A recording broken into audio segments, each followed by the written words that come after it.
தென்னாடுடைய சிவனை போற்றி எந்நாட்டவருக்கும் இறைவா போற்றி. அனைவருக்கும் வணக்கம். இந்த காணொளியில் இந்த நிச்சயதார்த்தம்னு சொல்கிறாங்களே, அதை தமிழில் திருமண உறுதி கூறல் அப்படின்னு சொல்கிறாங்க. இதை பற்றி தான் சிந்திக்க போகிறோம். இப்போ வழக்கமாக முதல்ல பார்த்து வைக்கின்ற திருமணமாக இருந்தால் இந்த பின்புலம் ஆராய்தல் அப்படின்னு நாம் ஏற்கனவே காணொளி பார்த்துருக்கோம். பின்புலம் ஆராய்தல், பிறகு பெண் பார்த்தல். இதை பார்த்து விட்டு போன பிறகு அந்த பெண்ணையோ மாப்பிள்ளையோ பிடித்திருக்கின்றது என்று சொன்னால், முறையாக எங்களுக்கு பிடித்திருக்கின்றது என்கின்ற அந்த ஒப்புதலை தெரிவித்து நாங்கள் திருமணம் செய்து கொடுப்பதற்கு எங்களுடைய உறுதியை கூறுகின்றோம் என்று சொல்வது தான் இந்த திருமண நிச்சயதார்த்தம் அல்லது திருமண உறுதி கூறல் அப்படிங்கிற நிகழ்ச்சி. இது முந்தி பார்த்திங்கன்னா ரொம்ப எளிமையாக செஞ்சுருக்காங்க. வீடில் சும்மா தட்டை மாற்றி கொண்டிருக்காங்க, வெத்தலை பார்க்க வச்சு தட்டை மாற்றிக்கொள்வது தான் மிக எளிமையாக இருந்தது. இப்போ பார்த்தீங்கன்னா பெருமளவு செய்கிறாங்க. அது ஒரு திருமணம் போல் 80,000 50,000 செலவு பண்ணி இப்போ மண்டபங்களில், பெரிய பெரிய மண்டபங்களில், விடுதிகளில், சில வேளை கோயில் மண்டபம் இப்படிலாம் செய்கிறாங்க. பெரிய விருந்தெல்லாம் போடுறாங்க. அது ஒரு குட்டிக்கு திருமணம் போன்றே இப்போ நடக்கின்றது. இது அவர்களுடைய விருப்பம் என்றாலும் இதற்கு பின்னால் திருமணத்திற்கு ஒரு பெரிய செலவு இருக்கின்றது. அதற்கு பின்னால் திருமண வாழ்க்கைக்கு பிறகு அவர்கள் வாழ்க்கையை தொடங்குவதற்கு பெரிய செலவுகள்லாம் இருக்கின்றது என்பது சிந்தித்து பார்க்கணும். என்ற பிள்ளைகள்லாம் பாவம் ரொம்ப இப்போ இருக்கின்ற சூழ்நிலையில் பணம்லாம் சேமித்து குருவி மாதிரி கொஞ்சம் கொஞ்சமாக சேமித்து வைத்து, பெற்றோர்கள் அவங்களுடைய இறுதி காலத்தில் இருக்கின்ற அந்த பணத்தெல்லாம் சேமித்து வைத்து, ஒரு மறுக்க முடியாத சூழல், நண்பர்கள் இப்படி செய்கிறார்கள், வசதி உள்ளவர்கள் இப்படி செய்கின்றார்கள் சொல்லி அவர்களெல்லாம் பார்த்து இன்றைக்கு இந்த நிச்சயதார்த்தத்தெல்லாம் பெரிய அளவில் செய்வதை நம்ம பார்க்குறோம். அது அவர்களுடைய பணம், அவருடைய விருப்பம் என்றாலும் இது சொல்ல வேண்டிய கடமை இருக்கின்றது இல்லைங்களா? அதை உணர்ந்து கொண்டார்களானால் அந்த பணத்தை அவர்கள் வைத்திருந்து இப்போ எதிர்காலத்துக்கு பயன்படுத்தலாம் என்பது தான் கருத்து.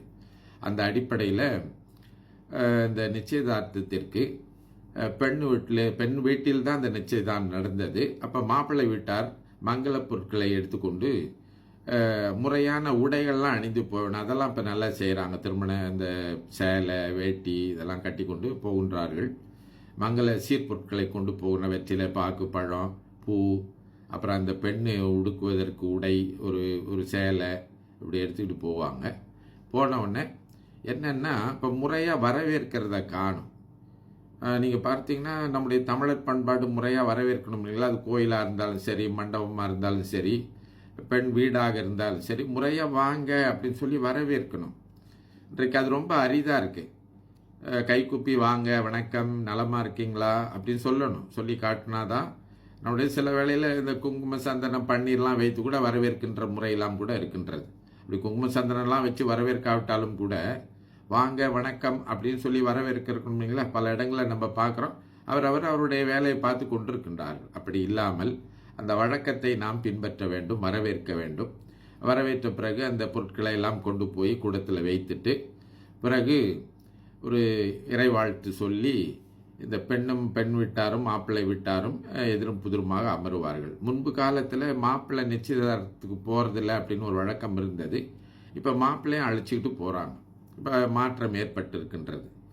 இப்படி ஆரம்ப கட்டத்தில் என்ன செய்வாங்க அப்படின்னு பார்த்தீங்கன்னா, இந்த அறிமுக படலம் என்கின்ற ஒன்றை செய்வார்கள். அப்படின்னா முன்பு காலத்தில் இந்த நிச்சயதார்த்தத்தை எல்லாம் இந்த வீட்டில் இருக்கின்ற இல்லை இந்த குடும்பத்தில் இருக்கின்ற பெரியவர்கள் தான் நடத்தியிருக்கின்றார்கள். இல்லைன்னா சில வேளையில் அந்த குமகாயத்தில் இருக்கின்ற சான்றோர் பெரியவர் யாராவது ஒருத்தர் முன்னின்று நடத்துவார். இப்படி நம்ம அதை நடத்தாமல் விட்டுட்டதுனால தான் இன்றைக்கு அதை பற்றி நமக்கு எதுவும் தெரியாமல் போய்விட்டது. பெரியவங்க தான் முதல்ல முன்னாடி நடத்துவாங்க. அவங்க என்ன பண்ணுவாங்கன்னு சொன்னால், முதல்ல அறிமுகம் செய்வாங்க. எப்படி அறிமுகம் செய்கிறது? மாப்பிள்ளை வீட்டில் வந்திருக்கின்றவர்கள் மாப்பிள்ளையினுடைய பெற்றோர், அப்பா அம்மா, தாய் மாமன், அத்தை, அடுத்து அந்த குடும்பத்தில் இருக்கக்கூடிய உறவினர்கள், அதிலும் குறிப்பாக மாப்பிள்ளை உடன் பிறந்தவர்கள், இதெல்லாம் சொல்லி அந்த குடும்பத்திலிருந்து யார் யார் வந்திருக்கின்றார்கள் என்று அறிமுகம் செய்வார்கள். பிறகு அதே போல் பெண் வீட்டில் பெண்ணுடைய அப்பா அம்மா வணக்கம் தெரிவித்து அவங்களுடைய பிள்ளைகளை அறிமுகப்படுத்தி, தாய்மாமனத்தை அறிமுகப்படுத்தி, உறவினரை அறிமுகப்படுத்தி, இரண்டு குடும்பங்களும் முதலிலே அறிமுகப்படுத்தி கொள்வார்கள். அறிமுகப்படுத்திட்ட பிறகு அவங்க வந்த நோக்கத்தை சொல்லுவாங்க. என்ன நோக்கம்? இப்போ நாங்கள் பெண் பார்த்துட்டு போனோம், எங்களுக்கு பெண்ணை பிடித்திருக்கின்றது, அதனால் உங்களுடைய பெண்ணை முறையாக திருமணம் செய்து கொள்ளலாம், எங்கள் பையனுக்கு பெய்து வைக்கலாம் அப்படின்னு சொல்லி எங்களுடைய ஒப்புதலை தெரிவித்திற்காக வந்திருக்கின்றோம், உங்களுக்கு சம்மதமா அப்படின்னு கேட்பாங்க. அப்போ அதே வேளையில் அந்த பெண்ணையும் கூப்பிட்டு கேட்பாங்க. பொண்ணு வந்து வழக்கமாக முன்னுக்கு வரமாட்டாங்க, அவங்ககிட்ட சம்மதம் தெரிவிக்க சொல்லி சபையில் வந்து சம்மதம் தெரிவிக்க சொல்லி கேட்பாங்க. இப்போ பெண்ணு வந்து பிடித்திருக்கின்றது அப்படின்னு எல்லோர் முன்னிலையும் சொல்லுவாங்க. சொன்ன பிறகு இந்த தட்டு மாற்றிக்கொள்வதுன்ற ஒரு சடங்கு நடக்கும். அதில் பார்த்தீங்கன்னா 2 தரப்பினரும் மரியாதை செய்து கொள்வார்கள். நீங்கள் பார்த்தீங்கன்னா தலையில் பன்னீர் தெளித்து, இந்த கையில் பார்த்தீங்கன்னா 2 கையிலும் இந்த இடகலை பிங்கலைன்னு சொல்கிறாங்களே, இந்த கை நரம்புகள், அந்த நரம்புகளில் சந்தனம் பூசி, அடுத்து குங்குமம் வைத்து, சந்தனம் குங்குமம் வைத்து, இது அவர்களுக்கு மரியாதை தெரிவித்தல் அப்படின்னு சொல்கிறது. இதை சமபந்தி கூறியவர்கள் அப்படின்னு சொல்கிறது. அப்படின்னா இனி அவங்க வந்து இந்த திருமணம் செய்து கொள்வதனால 2 குடும்பமும் ஒரே தகுதி உடையவர்கள், ஒரே பந்தியில் அமர்ந்து சாப்பிடக்கூடியவர்கள் என்று சொல்வதனால தான் இதை சமபந்தி கூறியவர்கள். அதை கொஞ்சம் பேர் புரியாமல் சம்பந்தி மந்தின்னா குரங்குங்க இல்லைங்களா, அப்போ சம்பந்தின்னு சொல்லக்கூடாது. சம்பந்தி அப்படின்னா சமபந்தி கூறியவர்கள் அப்படின்னா ஒரே தகுதி கூடையவர்களாக ஆகி விடுவதற்கு தயாராகிட்டாங்க அப்படின்னு சொல்லி பிறகு என்ன செய்வாங்க, ஒரு தட்டில் வெற்றிலை பாக்கு பழம் எடுத்து வைத்து, அந்த காலத்தில் நாணயம் இல்லைங்களா, காலனா இல்லை 1.25 அணா அப்படின்னு சொல்லி நாணயத்தை வைத்து, அது உலோகத்தலான நாணயத்தை வைத்து வாக்குறுதி கொடுத்தல். என்ன வாக்குறுதி கொடுத்தல்னா, என்ன ஆகிய நான் மனமொழி மெய்யால் உணர்ந்து இந்த எங்களுடைய பையனை உங்களுடைய பெண்ணுக்கு திருமணம் செய்து கொடுப்பதற்கு எங்களுடைய உறுதியை அளிக்கிறோம் அப்படின்னு அவங்க சொல்லுவாங்க.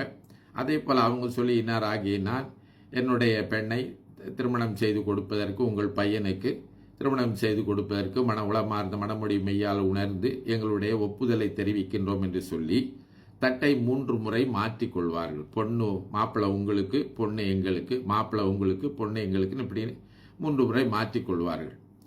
இப்படி இந்த நாணயம் வைத்து சொல்வதானது என்ன அப்படின்னு சொன்னால், இந்த உலோக காசை வைத்து அவங்க வாக்குறுதி கொடுப்பதுனால அந்த வாக்கு நிலைநிறுத்தப்படும் அப்படிங்கிறதுக்காக அப்படி செய்கிறாங்க.